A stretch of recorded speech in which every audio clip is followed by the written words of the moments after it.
All right, ladies and gentlemen, welcome to another incredible episode of the Lionheart Podcast. I am your boy Fit Like Chris, and I got a really good one for you. Excuse me. Got a really good one for you today. Now, before we get into things, feel free to like, comment, and subscribe on today's video.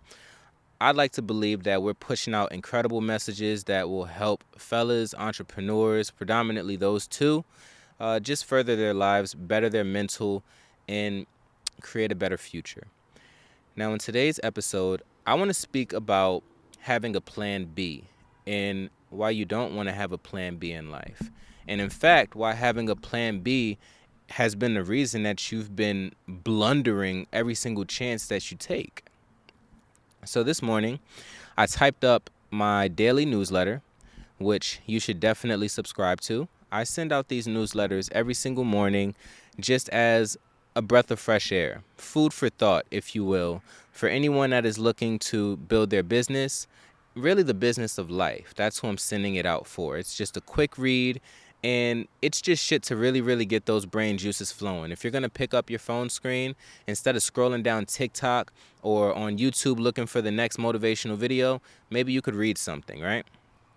So in today's newsletter, I spoke about Plan Bs, and I started it with a quote from Henry Cavill or Henry Cavill. My apologies if I'm ruining his name. I just looked the quote up. But the quote goes like this: the moment that you created a Plan B was the moment you admitted defeat. And when I heard this quote, I was blown away by it because of how much it resonated with me. Understanding that when you have a Plan B, when your option number one is not, set in stone, I've never liked living my life like that. I've always liked to be all in. I don't want to be 1 foot in, 1 foot out. And if I'm going to take any kind of L, I want to take that L on the chin. I don't want to take it, rolling off the shoulder, because it's not going to give me all of everything that I could have gotten out of that chance. You understand? And I feel like nowadays a lot of people do not take this approach. And as a matter of fact, people extremely close to me don't take this approach. Growing up my entire childhood, I was always taught, don't put all your eggs in one basket.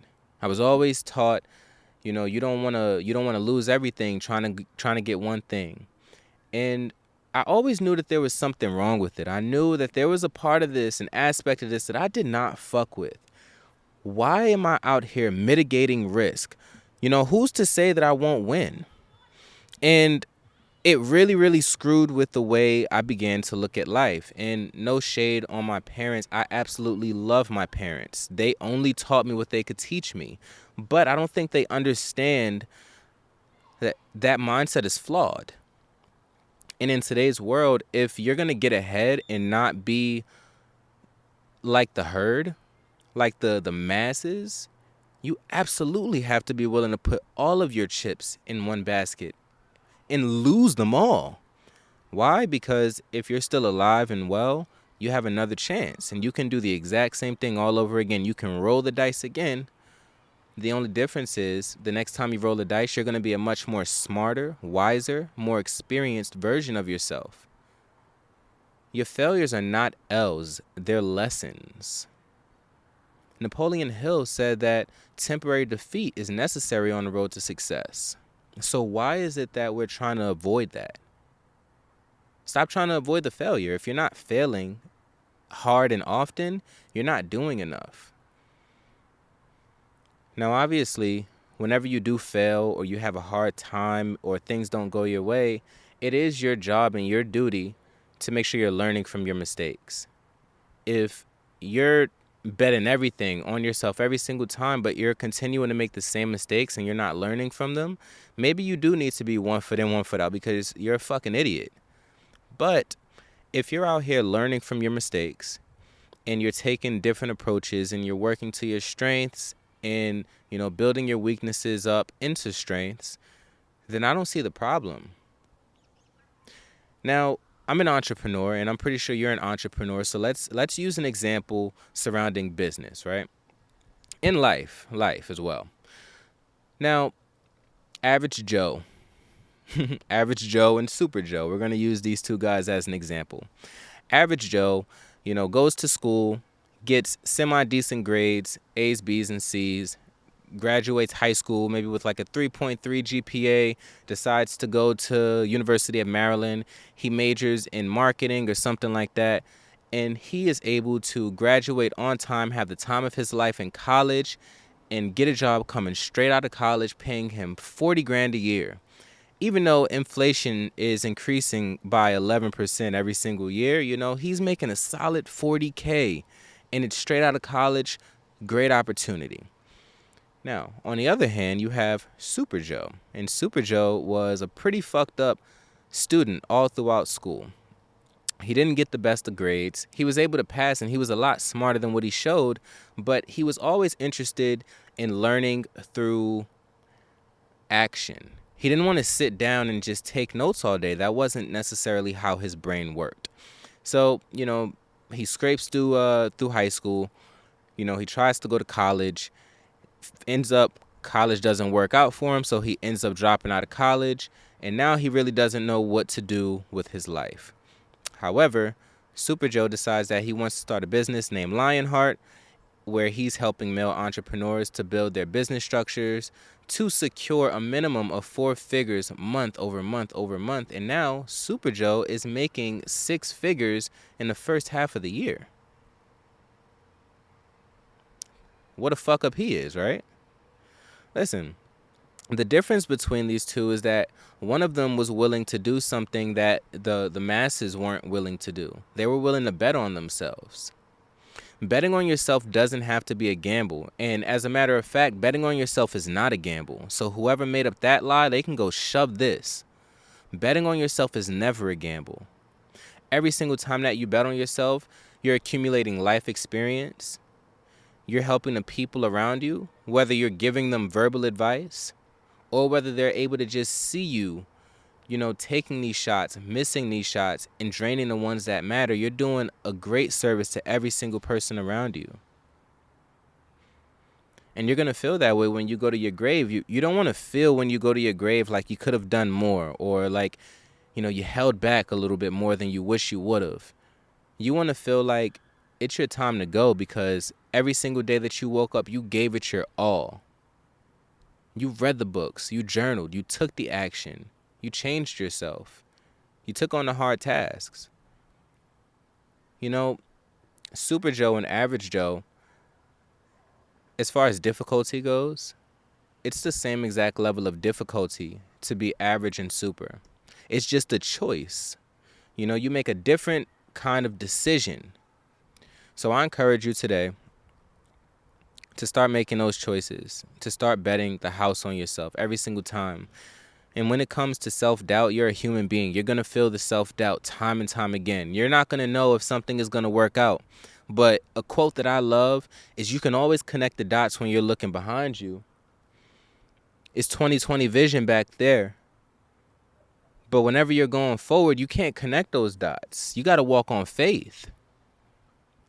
Because it's not for you to know what's going to happen tomorrow. That's not for you to know. What's for you to know is where you're going. As long as you know where you're going, it doesn't matter what happens tomorrow, because eventually you're going to end up there. Build your resilience. Build your ability to bounce back from failure. Increase your ability to be more present and in the moment. And I got a really, really great one for you all. Increase your ability to be intentional. Now, this is something that current moment I'm actually working on myself.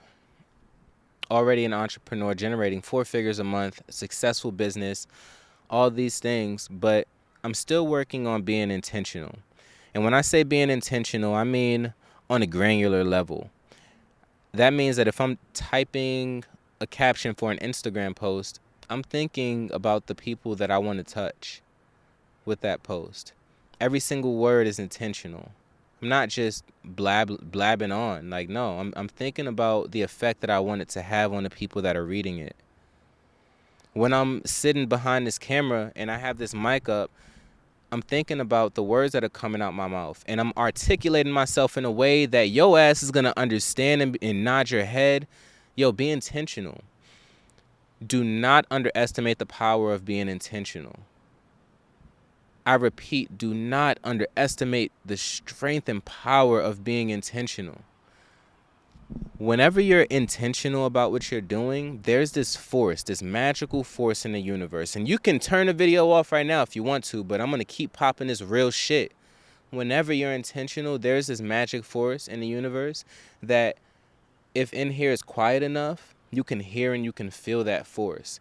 And that force is the ether. It's the universe. It's whatever. It's something that is just picking you up and is pushing your ship down the current of success. That's what intentionality does for you. Make sure that whatever you say, do, feel, make sure everything you mean it and it's on purpose. Live your life on purpose. Do things on purpose. That way, when you do take your failures and you do take your L's and all that shit, you know why you took them. And if you know why you took the L, then you know how you can fix it and turn that temporary defeat into a lesson and then later into a victory. Be extremely intentional, friends. Be intentional about the people that you surround yourself with as well. This is one of those things that I didn't realize until maybe like earlier on, maybe a couple years ago. I would say it's been about 2 years, and I realized that the people that you surround yourself with is more important than any skill you will ever be able to accumulate on your own. The reason being, the people that you surround yourself with, they're the main characters in their own story as well. And they're building up a set of skills, certain knowledges. Wherever you have holes, the people that are in your circle, maybe they can fill those holes. But on the flip side, if the people around you are shit people, where you're strong, they're going to pull from. They're going to take away. You know, that's where your greatest strengths become your greatest weaknesses, when you have the wrong people around you. Understand that you don't have to go out of your body searching for anything. Everything is within here. And even the people that are in your life, you don't have to go out into the world to find more people. Things are attracted to you. And I can guarantee that if you're watching this video right now, you have the right network of people. If you just tapped into it, you could really do incredible things. But it always starts with you. It starts with your willingness to bet all on yourself, bet everything on yourself, being extremely intentional, being extremely organized, and being serious, man. Listen, I don't want to hold y'all too long today. I just really, really wanted to get this point across to you because I see a lot of people that are not rolling the dice on their life. Be in the driver's seat of your life. Your hands and God's hands are on that steering wheel. You understand me? Don't be a passenger in your own life. Don't allow life circumstances to dictate how you're moving out here, to dictate whether or not you're going to win or you're going to lose. Fuck that shit. You decide if you're going to win or if you're going to lose. And at the end of the day, accountability is king. If you ain't taking accountability for yourself, automatic L. You don't want that L. Take accountability. Continue to roll the dice on yourself. Continue to be mindful. Take your L's like a man or a woman and flip them shits into W's all day, every day. And live the good life. Because why the fuck not, man? I'm your boy Fit Like Chris. This is the Lionheart Podcast. Like, comment, subscribe, and I'm going to see you in the next one, gang.